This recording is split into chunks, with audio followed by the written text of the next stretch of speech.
Chad? Why are you standing in the middle of the road? Do I have your attention? You're standing in the middle of the road. Of course you have my attention. See, sometimes I think you don't take me seriously, and I think that's got to change. Oh, come on, you. Hard to take you not seriously, you kind of semi-intimidating bastard. Because you're doing something real interesting here, something I want in on. I was just driving. I don't see it being that interesting. I'm going to tell you a story. You know there's an H in Mecha, right? Listen, I know Mecha has an H, okay? I ran out of room, all right?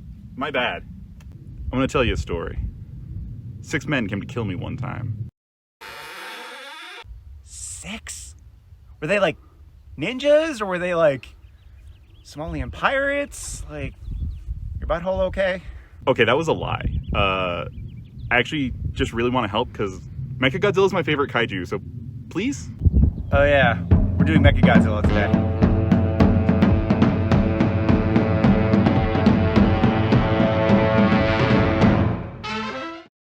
Hey folks, now hold on, don't be alarmed by the sound of my voice. This isn't some hostile takeover. Derek's right here with me, and everything's fine. The thing is, when Derek first started doing these videos, I literally begged him to let me help him with today's movie.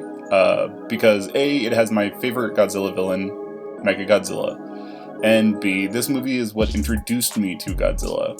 Now, anyone that knows me, and to Derek's greatest of despairs, I tend to hold absolutely no reverence for anything.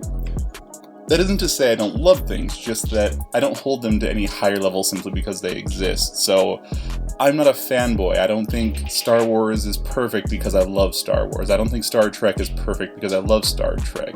They're all just media there to be enjoyed, not fought over. That being said, I'd be lying if I didn't say that this movie helped form one of the core structures of my personality, an adoration for science fiction. Honestly, Godzilla vs. MechaGodzilla, Terminator, Star Wars, and Back to the Future influenced young preteen me's in a way I can barely describe. It's one of the reasons that years later, Derek and I became friends in the first place. Without these common interests, we wouldn't be here now. Before I jump into the plot, I want to preemptively apologize if I butcher any of the names I'm about to attempt to pronounce. I'm an American that grew up in California. My tongue does not always say Japanese names correctly. But without any further ado, I present to you my gateway into kaiju movies, Godzilla vs. MechaGodzilla. After what might be the jazziest, most bongo-filled opening for a kaiju movie ever, we see Anguirus wandering through a stormy night, crying to the sky as something begins to destroy a nearby mountain. Before any of this can be resolved or revealed, however, we're taken to a shrine in Okinawa where brothers Masahiko and Kaisuke Shimizu are protagonists for this movie. Witness a Azumi priestess named Nami have a vision of a city's destruction.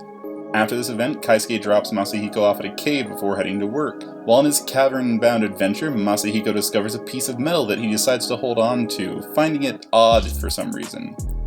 Meanwhile, Kaisuke, being the responsible brother, arrives at work only to discover that his crew has uncovered a chamber filled with ancient artifacts. Included in these artifacts is a tapestry with a prophecy and a statue of King Caesar, Okinawa's ancient monster guardian. He's soon joined by archaeologist Seiko Kaneshiro, who translates the prophecy, and together they take the statue of King Caesar for further study. As they travel together, they are pursued by 2 men, one of which claims to be a reporter. The other tries to steal the statue, and after a fight scene in which Kaisuke kicks his butt, is sent fleeing. Meanwhile, fun-loving, cave-exploring brother Masahiko has taken his piece of metal to a scientist by the name Professor Miyajima. Professor identifies it as space titanium, to which Masahiko replies, "Is it from space?" And the professor, showing extreme patience, doesn't hit him for not understanding the clear, naming conventions of space titanium. So Masahiko's the big brain brother, clearly, guys. Soon enough, though, Godzilla emerges onto the scene along with his old buddy Anguirus, except something's wrong and the two are now fighting. Godzilla shows absolutely no mercy, and almost pulls Anguirus' jaw in two, causing him to gush orange monster blood before retreating. However, Anguirus' attacks weren't completely useless. He does cause a little bit of minor damage that leaves odd metallic wreckage for Kaisuke to find. Godzilla's rampage has continued in the background, unopposed, until dun dun dun, another Godzilla shows up to fight him. Soon, the rampaging Godzilla is revealed to be MechaGodzilla. That's right, everybody, MechaGodzilla is finally on scene, and he's revealed because, well, Godzilla atomic breaths him and melts his skin off, so the skin actually wasn't all that helpful. But, The important thing is that MechaGodzilla's here. And he's not just some robot copy, he's an armored and enhanced war machine with bleeding-edge weaponry humanity has barely even dreamed of.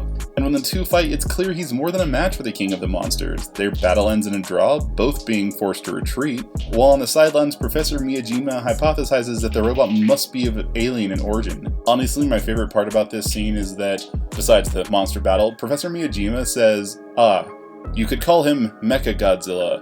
And that actually turns out to be his name, so good job, he just guessed that off the bat. I mean, that's really impressive actually. With both Godzillas temporarily out of the picture, Kaisuke and Saiko take the statue back to the temple, but are confronted by the thief once again.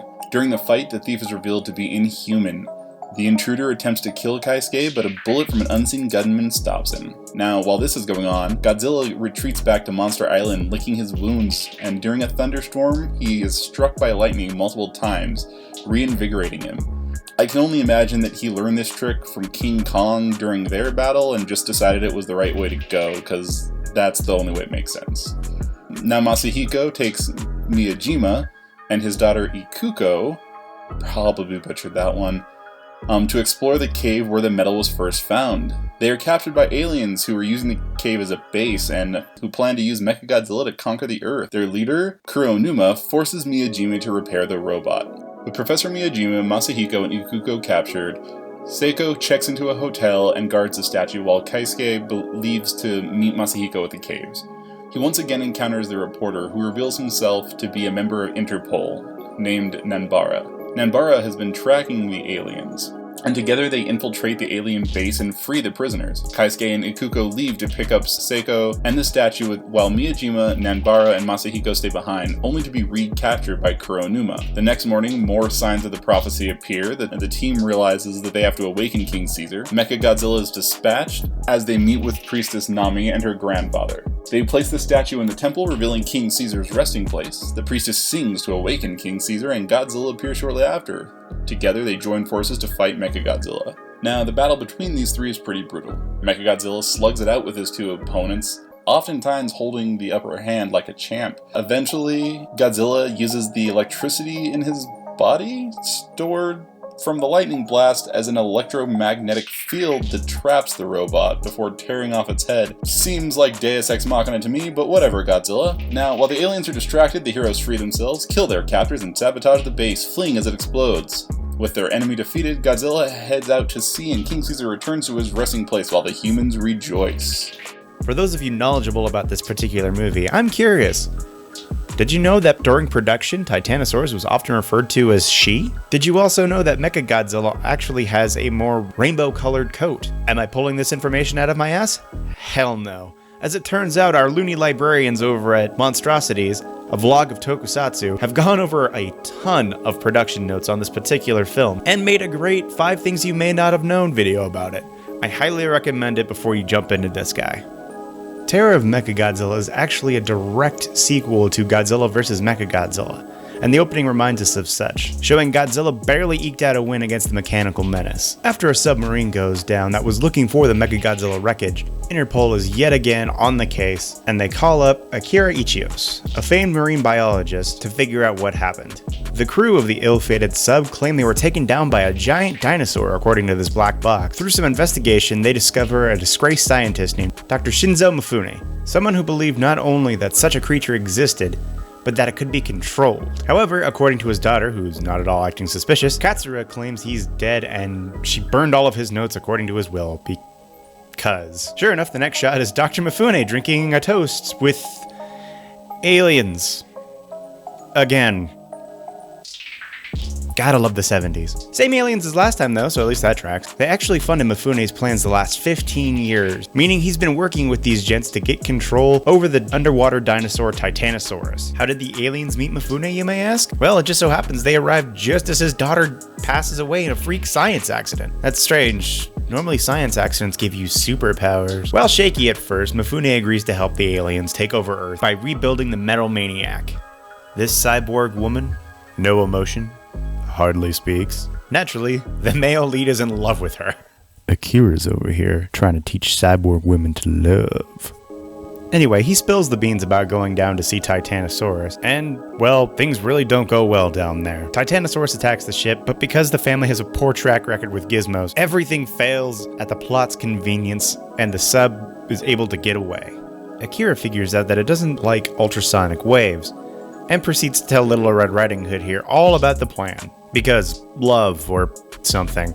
I feel like there'd be like a top secret project that he wasn't allowed to speak about. NDAs are a thing, people. Anyway, Dr. Mifune decides that now is the best time to raze Tokyo to the ground, but not before sabotaging the supersonic gun. The saboteurs? Katsura, and honestly the weirdest man in all of these movies. They almost escape, but Katsura gets nailed in the neck by a stray bullet and does a swan dive into the ocean. Meanwhile, 45 minutes into this movie, Godzilla arrives onto the scene and puts an end to Titanosaurus' destruction. Well, at least he would, but Titano goes ahead and just takes a dip, leaving Godzilla very confused. The aliens once again save Katsura and implant the MechaGodzilla tech inside of her, so as long as she lives, MechaGodzilla lives. Flashing forward a smidge because this video is going to be very long, the final siege and battle take place, and it's woefully one-sided. Teaming up, Titanosaurus blows Godzilla away and boots him, while Mecha G bides his time and waits for clear shots at the king of the monsters. After a physics-defying beatdown, they literally bury Godzilla, and Titanosaurus works on its river dancing skills. But not before humanity can roll up with their new supersonic rifle and disrupt the crushing. Not content with going out this way, Godzilla pulls himself out of his would-be grave and literally tears MechaGodzilla apart. Interpol goes ahead and takes this opportunity to burst into the base, and they end up shooting and killing Dr. Mifune. After Godzilla recreates the decapitation from the last movie, the robot monster has one last trick up its sleeve, or rather, neck. More lasers! Katsura explains that to kill her is to kill MechaGodzilla, and since Akira is a Disney princess, he confesses his love, and that he just can't kill her. However, she can. Godzilla seizes this opportunity to not leave it in disrepair this time, but rather be utterly destroyed. As for Titanosaurus, once again, into the drink it goes, never to be seen again. Our movie ends once again with Godzilla setting off into the sea, not to be seen again for another 10 years. Alright folks, it's about that time again. Let's do this from easiest to make to hardest to make. Titanosaurus was surprisingly one of the easiest builds I've ever had to make for this show. Let's go ahead and take a quick trip to the Guildmaster's Guide to Ravnica, page 212, a Category 3 Crassus. As this particular boy comes from the world of Magic the Gathering, I won't lie, I'm not very familiar with this, but just look at these stats! We literally change huge, give it siege, give it a swim speed, it already has a claw, bite, and tail attack, and that's it! There's nothing more I can do! No guesswork, no problem. The savior of Okinawa had quite the debut, being able to hold his own against the first model MechaGodzilla, which is a rather stunning feat. However, finding a corresponding monster to the monster manual was a little tough. A Gyno or Andosphinx matches the look, but not necessarily the moves we're looking for. And look is something that is entirely up to the DM. The party could be going up against Shadow, the interdimensional cat god, and it can only have the stats of a normal cat. It's all about flavor, folks. That's the key. So let's find something with the stats and attacks that we see from the other king. Oddly enough, the Dire Troll was my answer. Mordenkainen's Tome of Foes, page 243. No, it definitely doesn't look the part, but that's why I was referring to flavor earlier. These stats are pretty good. Let's go ahead and boost this huge to gargantuan and give it a lawful good alignment. How about we give that HP a little bit of a boost there? Max it out at 255. Let's turn that intelligence score around a little bit. At least give him 10 because he can know to hide from pew-pew owie weapons. I also like this damage resistance we see here. It would explain how he was able to hold out as long as he did. And in case I haven't explained it, resistance allows for half damage instead of taking the full damage rolled. I also kind of like Keen Sense, I wasn't expecting this. But let's reword it to say that it gets advantage on rolls that involve hearing, which would explain why his ears go up. I also kind of like this regeneration for him as well. This would explain how he was able to come back after being fed a mouthful of metal earlier. And of course, we naturally give him Siege Monster. Finally, we need to give him a special attack for this energy deflection reflection we see. And considering what a melee boy he is, all these attacks can stay. Naturally, the hardest thing to make here was definitely the MechaGodzilla. Let's go ahead and look at this stat block real quick, as made by Chad. He made sure that this was something that could go up against Godzilla, and I gotta say, even I'm a little intimidated. He went ahead and kept it gargantuan and added the construct, and also decided to make it unaligned. He also wanted to really incorporate the fact that this thing is made of metal and hard to damage, so it had a natural armor class of 27. Another interesting thing here is 120 feet of flight speed for his jet mode. He also gave it some really interesting damage immunities, covering psychic, poison, radiant, necrotic damage, and as previously mentioned earlier, resistances to bludgeoning, slashing, thunder, force, fire, cold, and lightning. Very, very frightening. He also gave him a weapons arsenal as well as some actual melee attacks. His I-beams, chest laser, and shield are so formidable. He also gave him some really interesting ranger abilities, something that basically allows for him to hit targets over a certain amount of time, almost in all of their weak spots. I'm gonna leave it up on screen just a little bit longer, just so you guys can admire what he's made here.